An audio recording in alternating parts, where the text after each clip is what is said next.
Good evening. తెలుగువారి real estate guide ప్రజా engineer syndicate సొంత ఇల్లు కార్యక్రమానికి స్వాగతం. పాత ప్రాజెక్టులు పూర్తి, కొత్త ప్రాజెక్టుల ప్రారంభంతో హైదరాబాద్ తో సహా రాష్ట్రంలోని ప్రధాన నగరాలు, పట్టణాల్లో సొంత ఇంటి మార్కెట్ కళకళలాడుతోంది. నివాస స్థలాలు, ఇళ్ల ధరలు 2011తో పోలిస్తే 2012లో గణనీయంగా పెరిగాయి. అయితే వాణిజ్య సముదాయాలు, కార్యాలయాల మార్కెట్లో డిమాండ్ ఇంకా అంతగా పుంజుకోలేదు. సో ఇందుకు దేశవ్యాప్తంగా నెలకొన్న ఆర్థిక మాంద్యం కొంత కారణమైతే హైదరాబాద్ లో ఉన్న ప్రత్యేక పరిస్థితి మరికొంత. పూణే వంటి నగరాలతో పోల్చిన రాష్ట్రంలోని హైదరాబాద్, వైజాగ్ కమర్షియల్ మార్కెట్ల పరిస్థితి అధమంగా ఉంది. 2012 ముగింపు దశకు వచ్చాం కాబట్టి ఇక 2013లో అయినా ఈ పరిస్థితి మెరుగవుతుందా లేక ఇలాగే కొనసాగుతుందా? రిటైల్ రంగంలో విదేశీ ప్రత్యక్ష పెట్టుబడుల ప్రభావం మన రాష్ట్ర రియల్ ఎస్టేట్ రంగంపై ఎలా ఉండబోతోంది?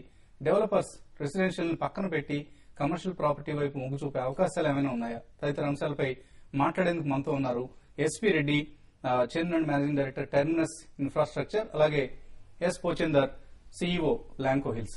So welcome to TV face studio అండి. సో ఎస్పీ గారు చెప్పండి, ఎఫ్డీఐ రాబోతుంది, విదేశీ ప్రత్యక్ష పెట్టుబడులు మన రిటైల్ రంగంలో రాబోతున్నాయి. ఆఫ్ కోర్స్ ప్రభుత్వం ఎలాగో బిల్స్ ని కూడా పార్లమెంట్ లో ప్రవేశపెట్టి పాస్ చేయించుకుంది.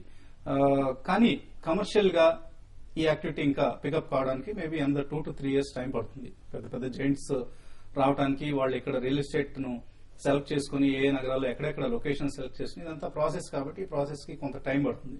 ఈలోగా అసలు కమర్షియల్ మార్కెట్ ఎలా ఉంది? కమర్షియల్ మార్కెట్ ఏదైనా పికప్ అయ్యే అవకాశం కనిపిస్తుంది? ఎందుకంటే రెసిడెన్షియల్ లో మనం చూస్తున్నాం ఆల్రెడీ 15 to 20% డిప్రిసియేషన్ కనిపించింది 2012లో. వేరే కమర్షియల్ మార్కెట్ ఇంకా అంతగా పికప్ అయిన సూచనలు కనపట్లేదు. మీరేమంటారు, మీరు కమర్షియల్ డెవలపర్ గా? ఈ FDI retail sector infusion of funds that మన నెక్స్ట్ 2-3 years ఏదో అబౌట్ అప్రాక్సిమేట్లీ $16 billion ఏదో ఇన్వెస్ట్ చేస్తారు ఈ పెద్ద పెద్ద కంపెనీస్ అని చెప్తాను, బోత్ ఇన్ మల్టీ బ్రాండ్ లో కానీ మళ్ళీ సింగిల్ బ్రాండ్ ఎఫ్డిఐలో కానీ. బట్ ఇది direct impact commercial real estate లో డెఫినెట్ గా ఉంది. ఇప్పుడు మీరు Walmart is already entered in to India. ప్రస్తుతం ఆంధ్రప్రదేశ్ లో ఇప్పుడు మీరు మన విజయవాడ కానీ, గుంటూరు కానీ, క్యాష్ అండ్ క్యారీ ఇక్కడ కూడా మన హైదరాబాద్ సిటీలో కూడా రీసెంట్లీ మెగా సక్సెస్ అయినాయి. ఒకటి ఏం గుర్తుపెట్టుకోవాలంటే developers, commercial real estate developers, quality development is a must now. Okay, మనం ఏదో ఇంతకుముందు కట్టేసి ఎవరు వచ్చి రెంట్ చేస్తారనేది పరిస్థితులు లేవు. ఇప్పుడు ఏ బిల్డర్ కూడా ప్రాజెక్ట్ లాంచ్ చేయకముందుకు క్వాలిటీని కాన్షియస్ గా పెట్టుకొని చేయటం చాలా. ఇప్పుడు retail FDI has a direct impact మన కమర్షియల్ రియల్ ఎస్టేట్ లో. That has a direct impact again on the back end మన facilities creation, infrastructure, logistics, transportation. That create అది ఏంటంటే జాబ్స్ క్రియేషన్ అవుతాం. జాబ్ క్రియేషన్స్ తో we have disposable income which triggers అది మరి తర్వాత అది ఏం ట్రిగర్ చేస్తుందంటే హౌసింగ్ మార్కెట్ ట్రిగర్ చేస్తుంది. So it is a complete life cycle. మీరు అన్నట్టుగా it's a 3-4 years process. Lack of space ఇప్పుడు హైదరాబాద్ సిటీలో కూడా commercial real estate, commercial office buildings demand మళ్ళీ పెరిగింది. కానీ క్వాలిటీ బిల్డింగ్స్ రెడీగా ఆక్యుపై చేయడానికి బిల్డింగ్స్ లేవు ఇప్పుడు. There shortage. ఎందుకంటే 3-4 years back because of the slump చాలా మంది సగం కట్టేసి లాంచ్ చేసి ఆపేసి ఉన్నారు. But now things are getting easier. కాబట్టి my opinion there is a tremendous opportunity ఉంది. మనం లాస్ట్ 3 years గా బాగా స్లంప్ చూసాం, రకరకాల కారణాలు. కానీ నెక్స్ట్ ఇయర్ ఎటువంటి జంప్ ఉండే అవకాశం ఉంది, అంటే ఎటువంటి అభివృద్ధి ఉండే అవకాశం? ఎనీవేర్ ఫ్రమ్ 15 to 18% గ్రోత్ ఉంటుందండి. In terms of rental values లో కొద్దిగా స్లోగా ఉంటుంది, బట్ సెల్లింగ్ వాల్యూస్ లో కొద్దిగా పెరుగుతా ఉంది. డెఫినెట్లీ రెంటల్ వాల్యూస్ కూడా పెరిగాయి, ఎస్పెషల్లీ హైదరాబాద్ పెరిగాయి. But it's marginal increase. But ఇది 15-18% ఇంక్రీజ్. టుడే ఈ ఇండియాలో మన భారతదేశంలో రెంటల్ వాల్యూస్ టు ఇన్వెస్ట్మెంట్ ఏంటంటే anywhere from expectation 8 to 10% return వచ్చేటట్టుగా ఉంటే దెన్ మన ప్రైజింగ్ కూడా అలాగే చేస్తారు. వేరే హౌసింగ్ లో it is completely different. Housing లో నువ్వు ఆ ఈక్వేషన్ ని పెట్టలేవు. ఆ ఈక్వేషన్ పెడితే మనకు రెంటల్ వాల్యూస్ రావు, the amount of investment that we build. So that is completely. Pochandra garu, మీరు రెసిడెన్షియల్ నుంచి ఈ మధ్య కమర్షియల్ లో కూడా Yeah. విస్తరించే ప్రయత్నం చేస్తున్నారు. మెగా మాల్ కి శ్రీకారం చుట్టారు. అవును. సో మీ ఎక్స్పీరియన్స్ ఎలా ఉంది? అంటే ఇంతకు ముందు మీరు లేరు ఆఫ్ కోర్స్, కానీ కొత్తగా ఎంటర్ అయ్యారు కాబట్టి మీ ఎక్స్పీరియన్స్ రెసిడెన్షియల్ తో పోలిస్తే కమర్షియల్ స్పేస్ ఎలా ఉంది? అంటే కొద్దిగా ఒక చిన్న కరెక్షన్ అండి. యాక్చువల్లీ 4 ఏళ్ల కిందనే మేము ఆల్రెడీ కమర్షియల్ లోకి ఎంటర్ అయ్యాం. Office కమర్షియల్ అంటే లేదు, రిటైల్ లోకి ఎంటర్ అయ్యాం. ఇన్ఫాక్ట్ ఫౌండేషన్స్ అవన్నీ కంప్లీట్ చేసాం. ఆ తర్వాత ఓవరాల్ సిచ్యుయేషన్ చూసుకుని మార్కెట్ యొక్క పరిస్థితులకు అనుగుణంగా ఇమీడియట్ గా దాన్ని కామా పెట్టాం. సో అక్కడికి ఆపేసి then will see the situation అని చెప్పేసి వెయిట్ చేసాం. సో ఇప్పుడు ఇది సరైన సమయం అని చెప్పేసి మళ్ళీ ఎంటర్ అయ్యాం. సో అది పరిస్థితి. ఇకపోతే వచ్చే ఏడాది కాలంలో మాత్రం ఖచ్చితంగా రిటైల్ డెవలప్మెంట్ మంచి ఊపు అందుకుంటుందండి, దాంట్లో డౌట్ లేదు. But it will take about 2 to 3 years fruition కావడానికి.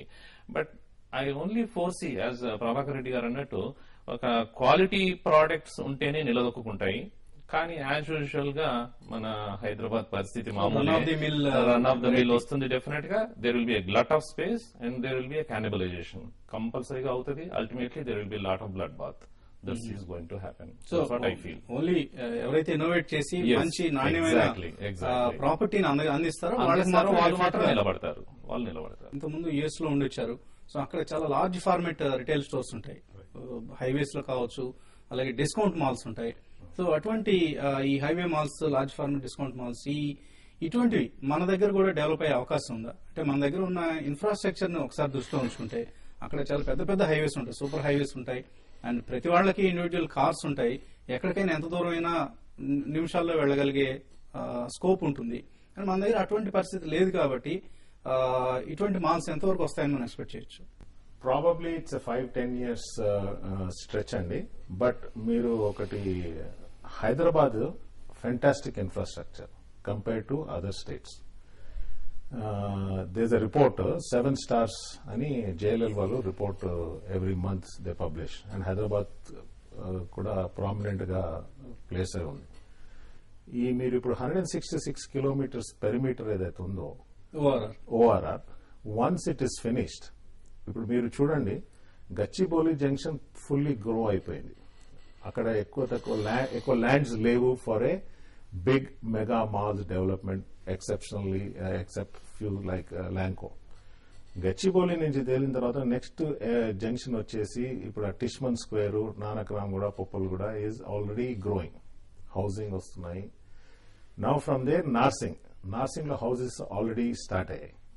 But between Narsing and Appa junction it is about 2 to 3 years down the road.